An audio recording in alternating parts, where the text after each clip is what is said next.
मी 20 वर्षांची एक सुंदर आकर्षक मुलगी आहे. मला पाहून माझ्या भावाची नजर बिघडली होती. तो कसल्या निमित्ताने मला स्पर्श करण्याचा प्रयत्न करत असे. कधी रात्री, जेव्हा मी खोलीत एकटी झोपलेली असायचे, तेव्हा तो माझ्या खोलीत येऊन माझ्या अंगावर हात फिरवायला लागत असे. कधी मी स्वयंपाकघरात कामकडी मारत असे आणि माझ्या मानेवर चावून घेत असे. माझा भाऊ लग्न झालेला होता आणि त्याच्या लग्नाला बराच काळ झाला होता. पण कदाचित आता त्याचे मन त्याच्या बायकोकडून कंटाळले होते. म्हणून तो माझ्या मागे हात धुवून लागला होता. मीही त्याचे इरादे चांगल्या प्रकारे ओळखले होते. एक दिवस घरी कोणी नव्हते. भाभी बाहेर गेली होती. भाऊ ऑफिसमधून लवकर घरी आले आणि आपल्या खोलीत गेले. नंतर त्यांनी मला पाण्याचा ग्लास घेऊन आपल्या खोलीत बोलावले. मी खोलीत पोहोचताच माझा हात धरून बेडवर बसवले. त्यानंतर माझ्याशी प्रेम मोहब्बतच्या गोष्टी करू लागले आणि पाहता पाहता मला मिठीत घेतले. मीही आनंदाने त्यांच्या मिठीत गेले. त्यानंतर त्यांनी माझा दुपट्टा काढून दूर फेकला आणि माझ्या छातीला दाबायला लागले. थोड्या वेळाने एक एक करून सगळे कपडे जमिनीवर दिसू लागले आणि मग मला बेडवर पडवले. माझी भाभी माझ्या मैत्रिणीसारखी होती. मी तिच्याशी माझी प्रत्येक गोष्ट शेअर करत असे आणि ती मला बहिणीसारखी मानत असे. माझे भाऊ आणि भाभी शहरात राहत होते आणि मी गावात आपल्या आई-वडिलांबरोबर राहत होते. भाभीने आपल्या मुलाच्या वाढदिवसानिमित्त मला 3 दिवस आधीच बोलावले होते. त्यांच्या लग्नाला 5 वर्षे झाली होती आणि त्यांच्या मुलाचा हा पहिला वाढदिवस होता, जो ते मोठ्या थाटामाटात साजरा करणार होते. त्यांनी खास करून मला फोन करून बोलावले होते आणि खूप विनंतीही केली होती, की तुम्ही वाढदिवसाला नक्की या. वाढदिवसाच्या दिवशी मी तयार होऊन भाऊ-भाभीच्या घरी पोहोचले होते. सजावट पाहताच भाऊने मला गळ्यात घातले होते. मी त्यांना भाभीबद्दल विचारले, तर त्यांनी सांगितले की आरव खूप रडत होता, म्हणून प्रिया त्याला दूध पाजायला आत गेली आहे. जवळपास 1 तासात वाढदिवसाची पार्टी सुरू होणार होती. थोड्या वेळाने अनेक दिवसानंतर पाहिले होते. थोड्या भाऊला वाढदिवसाची पार्टी सुरू झाली आणि रात्री उशिरापर्यंत पार्टी संपलीही. पार्टी संपल्यानंतर इतर पाहुण्यांसारखे मीही घरी जायला निघाले, तेव्हा भाभीने मला थांबवले होते. त्यांनी म्हटले, "सायली, सकाळपर्यंत सर्व पाहुणे निघून जातील आणि मग आपण दोघी बाहेर फिरू." त्यांनी मला राहायला सांगितले होते. मीही घरी राहून खूप कंटाळले होते. म्हणून मीही राहायचा निर्णय घेतला होता. माझ्या आई-वडिलांनीही मला तिथे राहायची परवानगी दिली होती आणि मग भाभी आणि मी वेळ एकत्र घालवण्याचा निघून गेले. आनंद घेतला. मला घरात एक वेगळी खोली दिली होती आणि तिथे आल्यापासून आता मला 5 दिवस झाले होते. आल्यापासूनच मी पाहत होते की आरवने भाभीला खूप त्रास देऊन ठेवला होता. भाऊ आणि भाभीला एकमेकांसोबत वेळ घालवायला संधीही मिळत नव्हती. म्हणून एक दिवस मी भाभीला म्हटले की आता आरव थोडा मोठा झाला आहे. म्हणून त्याला आईची की गरज नाही. तुम्ही त्याला एक दिवस माझ्याकडे सोडून द्या आणि तुम्ही दोघे बाहेर फिरून या. नंतर भाभीने म्हटले की आरव माझ्याकडे राहणार नाही. मी त्यांना वचन दिले की मी आरवची चांगल्या प्रकारे काळजी घेईन. मग माझ्यावर विश्वास ठेवून भाभी दुसऱ्या दिवशी भाऊसोबत बाहेर निघाली होती. त्या दिवशी आरव पूर्ण दिवस माझ्याकडे होता. मी त्याला खूप चांगले खायला दिले होते आणि संध्याकाळचे घरचे जेवणही बनवले होते. त्या दिवशी आरव माझ्याकडे खूप आनंदाने राहिला होता. संध्याकाळी भाऊ-भाभी घरी परतले होते आणि भाभी आरवला माझ्याकडे खेळताना पाहून आश्चर्यचकित झाली होती. नंतर भाभीने म्हटले, "सायली, तू तर एकाच दिवसात आरववर जादू केलीस. आरव आपल्या आई-वडिलांजवळ इतक्या शांततेने राहत नाही, जितक्या प्रेमाने आणि आनंदाने तुझ्याजवळ राहतो. आरव खरोखर माझ्यासोबत खूप खुश होता. रात्री झोपतानाही आरव जिद्द करू लागला होता, की तो माझ्याजवळच झोपेल. त्याच्या जिद्दीमुळे मी भाभीच्या खोलीतच झोपले होते आणि भाभी माझ्या खोलीत झोपली होती. मध्यरात्री अचानक मला आपल्या शरीरावर कुणाचा हात जाणवला. पहिल्यांदा मला वाटले, की तो आरव असेल. पण हळूहळू मला समजले, की हे एखाद्या मुलाचा हात नाही, तर एखाद्या मोठ्या माणसाचा हात आहे. जेव्हा मी उठून पाहिले तर समोर भाऊ उभे होते.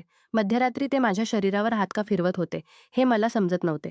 खैर, मी त्यांना विचारले, "काय झाले भाऊ?" तेव्हा त्यांनी माझ्याकडून माफी मागितली आणि आपल्या खोलीत गेले. दुसऱ्या दिवशीही असेच काहीसे झाले होते. मध्यरात्री भाऊ माझ्या खोलीत आले आणि माझ्या शरीरावर हात फिरवायला लागले. आज तर त्यांनी असा स्पर्श केला होता की मी घाबरून गेले आणि पाणी-पाणी झाले होते. त्यांच्या या वागण्यामुळे मी त्यांच्या खोलीतून बाहेर पडले होते. भाभी खोल झोपेत होती म्हणून तिला भाऊची हरकत समजत नव्हती. मी त्यांच्या खोलीतून बाहेर येताच भाऊही माझ्या मागे आले होते. मी त्यांना काही सांगायचा प्रयत्न केला. तेव्हा त्यांनी म्हटले, "सॉरी सायली, मी तुला प्रिया समजले."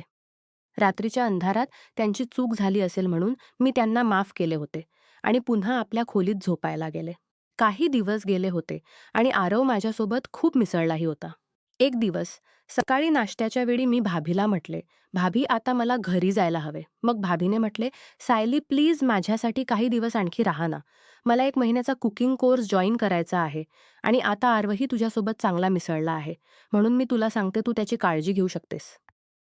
जर तू असे केलेस तर मी निश्चिंत होऊन आपला कोर्स पूर्ण करू शकेन." प्रिया गेल्या 3-4 महिन्यांपासून हा कोर्स करायचे म्हणत होती. पण आरव कुणाकडेही राहत नव्हता. आता जेव्हा तू इथे आहेस तर मी आपला कोर्स आरामात करू शकते. काही दिवसांचीच तर गोष्ट आहे. दुपारी 2 तासांचा माझा क्लास असेल आणि बाकी वेळ मी घरी राहीन. भाभी माझ्याकडे विनंती करू लागली होती. तेव्हा भाऊही बोलले, "सायली तू प्रियाला आपली मैत्रीण म्हणतेस ना, तर आपल्या मैत्रीसाठी इतकेही करू शकत नाहीस का? का तू आपल्या भाभीसाठी काही दिवस आणखी राहू शकत नाहीस?" त्यांचा आग्रह वाढत चालला होता. म्हणून मी तिथे राहायचा निर्णय घेतला होता. मी त्या दोघांना हो म्हटले. मग भाऊ ऑफिससाठी निघाले होते. त्यांच्या जाताच भाभीने मला गळ्यात घातले होते आणि त्यांनी मला थँक्स म्हटले, की तुझ्या सहकार्याने मी आपला कोर्स पूर्ण करू शकेन. हा कोर्स काही दिवसांचा आहे. एकदा जेव्हा मी कुकिंग शिकले, तर हळूहळू आपला स्वतःचा व्यवसाय उभा करू शकेन. भाभीची खुशी पाहून मीही खुश होते. एक दिवस दुपारी भाभी आपल्या क्लाससाठी गेली होती आणि आरव त्यावेळी माझ्याकडे होता. अचानक तो आरवला भूक लागली असेल, तर मी त्याला दूध पाजायचे ठरवले आणि दूध घ्यायला मी स्वयंपाकघरात आले होते. आणि दूध गरम होत होते आणि मी स्वयंपाकघरात उभी होते. तेव्हा अचानक भाऊ कुठून आले आणि त्यांनी मला मागून येऊन जोरात मिठी मारली आणि पुढच्याच क्षणी त्यांनी माझ्या मानेवर जोरात चावले. त्यांच्या चावण्याने मला दुःख लागले, ज्यामुळे माझी जोरात ओरड निघाली होती. तेव्हा भाऊ माझ्यापासून दूर झाले होते. मला पाहताच ते बोलले, "सायली तू मला वाटले, की तू प्रिया आहेस. तू प्रियाचे कपडे घातले आहेस म्हणून मला गैरसमज झाला होता." मग मी म्हटले काही हरकत नाही आणि मी आरवची दुधाची बाटली घेऊन खोलीत गेले. काही वेळाने भाऊ माझ्या मानेवर लावायला बर्फ घेऊन आपल्या खोलीत आले. त्यांनी म्हटले, "सायली माझ्यामुळे तुला इजा झाली आहे. मला चांगले वाटत नाही. माझ्या चुकीची शिक्षा मला मिळायला हवी." असे म्हणत ते आपल्या हाताने माझ्या मानेवर बर्फ मलू लागले. त्यांच्या नजरा मला काही ठीक वाटत नव्हत्या. तेव्हा मी म्हटले, "भाऊ तुमच्या मदतीसाठी धन्यवाद. आता मला चांगले वाटत आहे. आता राहू द्या." मग मी पुन्हा बोलले, "भाऊ, तुम्ही आत्ताच काही तासांपूर्वी तर ऑफिसला गेले होतात. आज इतके लवकर घरी कसे आलात?" यावर त्यांनी म्हटले, की आज ऑफिसमध्ये जास्त काम नव्हते, म्हणून लवकर घरी आलो. त्यांच्या गोष्टींना सहमती दर्शवून मी त्यांच्या खोलीतून बाहेर पडले होते आणि आरवला दूध पाजून झोपवले होते आणि संध्याकाळी चहा पिताना आम्ही सगळे एकत्र बसले होतो. तेव्हा भाऊने म्हटले, की "रात्री आपण डिनरसाठी बाहेर जाऊ." यावर भाभीने नकार देत म्हटले, "रात्री माझी कुकिंगची ऑनलाईन क्लास आहे." "रोहित, मी तुम्हाला आधीच सांगितले होते." भाभीने आधीच आपल्या ऑनलाईन क्लासबद्दल भाऊला सांगितले होते. तरीही भाऊ डिनरची गोष्ट करत होते. यावर भाऊने म्हटले, "प्रिया तू फक्त आपल्याबद्दलच विचार करू नकोस. जर तू डिनरला जाऊ शकत नाहीस, तर मी सायलीला बाहेर घेऊन जातो. ती गेल्या काही दिवसांपासून आपल्यासाठी किती काही करत आहे. ही आल्यापासून घरातच आहे." सायलीलाही गोड गोष्टींमध्ये भाभीला इतके बाहेर जायला हवे. भाऊने आपल्या गोड गोष्टींमध्ये की भिला त्यांची प्रत्येक गोष्ट बरोबर वाटू लागली होती. मग भाभीने म्हटले, "सायली तुझे भाऊ बरोबर म्हणत आहेत. तू खरोखर आमची खूप मदत करत आहेस. तू घरात कंटाळली असशील. संध्याकाळी तू आपल्या भाऊसोबत डिनरला नक्की जा." संध्याकाळी भाऊ माझ्या खोलीत एक वन पीस ड्रेस घेऊन आले होते. मग त्यांनी म्हटले, "डिनरला जाताना हे ड्रेस घाल. हे ड्रेस प्रियाने तुझ्यासाठी पाठवले आहे." भाऊच्या गोष्टींमध्ये मला दम वाटला होता. मला जाणवले की भाभीच्या नावावर त्यांनी आपल्या आवडीचे ड्रेस मला आणून दिले आहे. मग त्यानंतर डिनरची वेळ झाली होती. म्हणून मी ते ड्रेस घेतले आणि तयार झाले. जेव्हा मी तयार होऊन बाहेर आले, तेव्हा भाभीने म्हटले, "अरे वा, तू तर आपल्या भाऊसोबत डिनरला जायला खूप उत्सुक दिसत आहेस." भाभीच्या गोष्टींवरून वाटले, की कदाचित हे ड्रेस लागले होते, की तेव्हा भाऊ बोलले, "प्रिया तुझ्या ऑनलाईन क्लासची वेळ होते." की तेव्हा भाऊ बोलले, "प्रिया तुझ्या ऑनलाईन क्लासची वेळ झाली आहे. आता आम्ही निघतो. रात्री लवकर घरी येऊ." भाऊ मला ज्या हॉटेलमध्ये घेऊन गेले होते, तिथे मला कुटुंबीय लोक कमी आणि जोडपे जास्त दिसत होते. तिथला वातावरणही खूपच रोमॅन्टिक होता. पण मी आपल्या प्रियकरासोबत नाही, तर आपल्या भाऊसोबत डिनरला आले होते. मग वातावरण कसेही असो, मला काय करायचे होते, हे विचारून मी पुढे गेले. भाऊने माझ्या गळ्यात हात घालून हॉटेलमध्ये प्रवेश केला होता. डिनर करतानाही ते वारंवार माझ्या उघड्या पायांवर हात ठेवत होते. मी जितक्या वेळा त्यांच्यापासून दूर सरकत होते, ते तितक्याच वेळा माझ्याजवळ येत होते. लवकरात लवकर डिनर संपवून आम्ही घरी आलो होतो. मग रात्री मी भाभीच्या खोलीत झोपायला नकार दिला होता. त्या रात्री मला असे वाटले होते की माझ्यामुळे भाभी आणि भाऊला एकमेकांसोबत वेळ घालवायला संधीच मिळत नाही. रात्री मी भाभीसमोर भाऊला म्हटले, "आज तुम्ही आपल्या खोलीत झोपा." यावर भाऊने म्हटले, "आम्हाला एकत्र झोपण्याची काही गरज नाही." इतके म्हणून ते दुसऱ्या खोलीत गेले होते. भाऊचे वागणे आणि गोष्टी खोलीत गेले होते की त्यांना आपल्या पत्नीमध्ये काही रस नव्हता. भाऊ गेल्यानंतर मी भाभीच्या खोलीत गेले. भाभीचा चेहरा उदास दिसत होता. मी तिला विचारले, "भाभी, तुमच्या आणि भाऊमध्ये सगळे ठीक आहे का? भाऊ तुम्हाला आधीसारखे प्रेम करतात का नाही?" यावर भाभीने म्हटले, "हो, सगळे ठीक आहे. डिलिव्हरीनंतरपासून माझी तब्येत खूप बिघडली आहे आणि वजनही वाढले आहे. तेव्हापासून तुझे भाऊ माझ्यापासून थोडे दूर राहू लागले आहेत. पण मी लवकरच आपल्यासाठी आणि त्यांच्यासाठीही दुबळी होईन." मग त्यांनी मला विचारले, "तू अजून लग्न का केले नाहीस? तुझी वय आता 20 वर्षे झाली आहे. आता तुला लग्न करायला हवे." यावर मी म्हटले, "मला मंगलदोष आहे.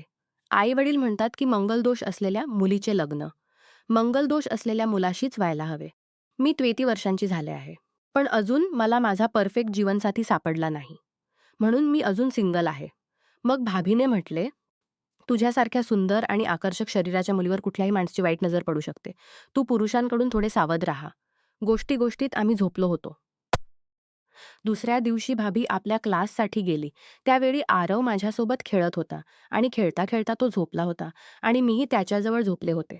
काही वेळाने आरव झोपेतच रडू लागला होता आणि मला आपली आई समजू लागला होता. आरव रडत होता.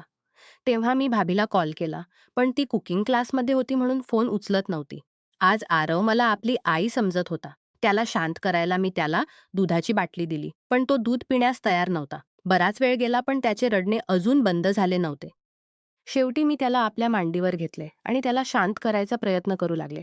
मी त्याला आपल्या छातीला लावले, जेणेकरून त्याला आईसारखे वाटेल. भाभीला घरी यायला अजून 2 तास बाकी होते आणि मला आरवला इतक्या वेळ रडताना पाहणे ठीक वाटत नव्हते. म्हणून मी काही वेळासाठी आरवच्या आईची भूमिका बजावण्याचा नाटक केला होता.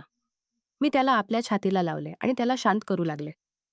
काही वेळाने आरव झोपला आणि मीही झोपले होते.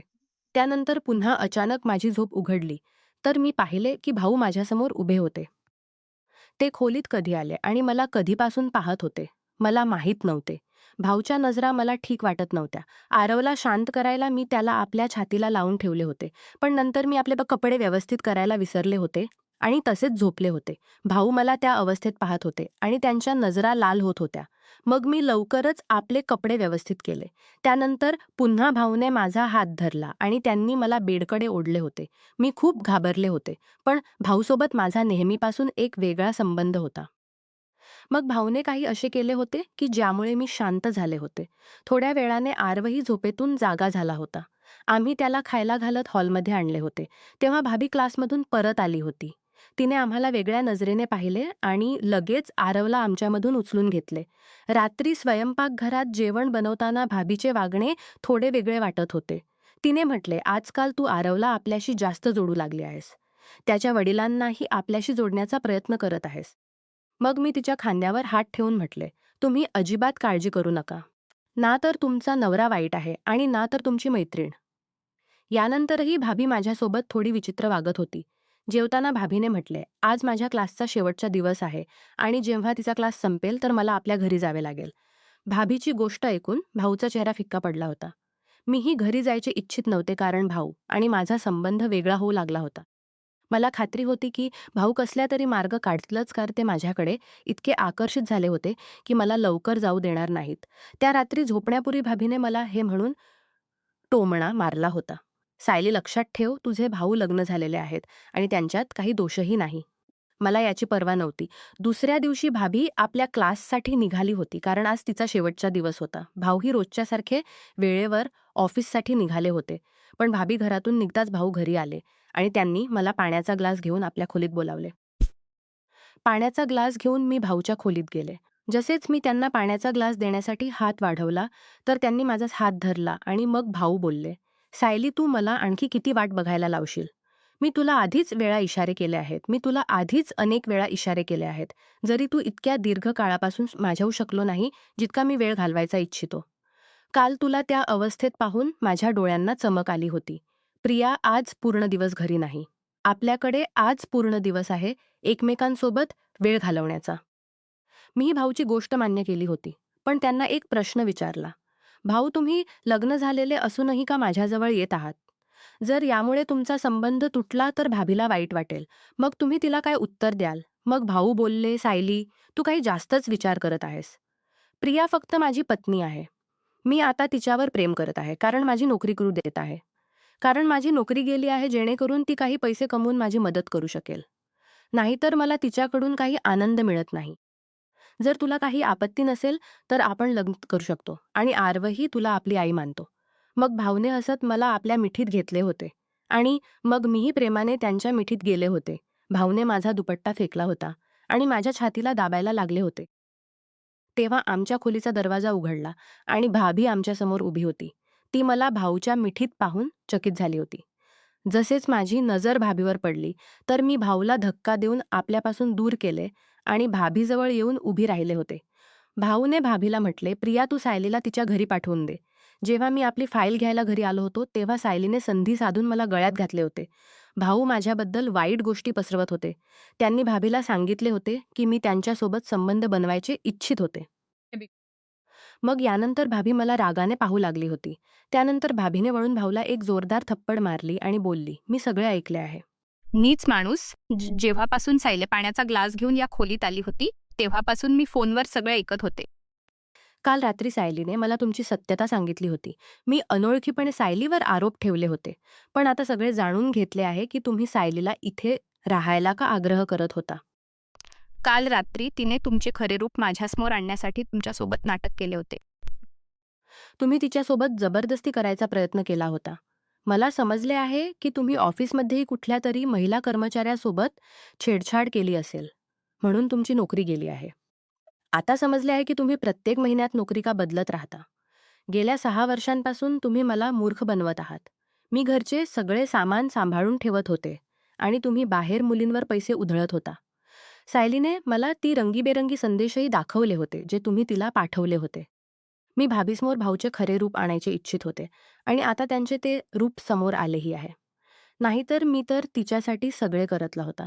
त्याने कधी तर आपल्या पत्नीला नीट मागे लागला होता आणि ना माझ्या मेहनतीची कदर केली होती आणि ना माझ्या मेहनतीची कदर उघडली आहेस. तुझ्यामुळे मी आपले कुकिंगचे स्वप्न पूर्ण करू शकले आहे. आता मी मी आपले कुकिंगचे स्वप्न व्यवसाय सुरू करणार आहे. मी आपल्या पायावर उभी राहून आपल्या मुलाचे पालनपोषण करेन. मला आपल्या जीवनात धमकी देणाऱ्या लोकांची गरज नाही. मग भाभीने मला धन्यवाद दिले आणि म्हटले की खोट्या नात्यातून बाहेर पडण्यात मी तिची खूप मदत केली आहे. आता भाभी फक्त एक आई आहे आणि विविध प्रकारचे केक बनवून आणि ऑर्डर घेऊन चांगले पैसे कमवत आहे. ती आपले आणि आपल्या मुलाचे चांगल्या प्रकारे भरणपोषण करत आहे. भाभी आज एक स्वतंत्र महिला म्हणून जगत आहे आणि मीही आपल्या भाभीसोबत खूप खुश आहे. नमस्कार मित्रांनो, तुम्हाला ही कथा आवडली असेल तर चॅनेलला सबस्क्राईब करायला विसरू नका. आणि यापेक्षाही अधिक रंजक व्हिडिओ पाहण्यासाठी माझ्या चॅनेलवर नुकताच अपलोड केलेला नवीन व्हिडिओ नक्की पहा. तो तुम्हाला खूप आवडेल अशी मला आशा आहे.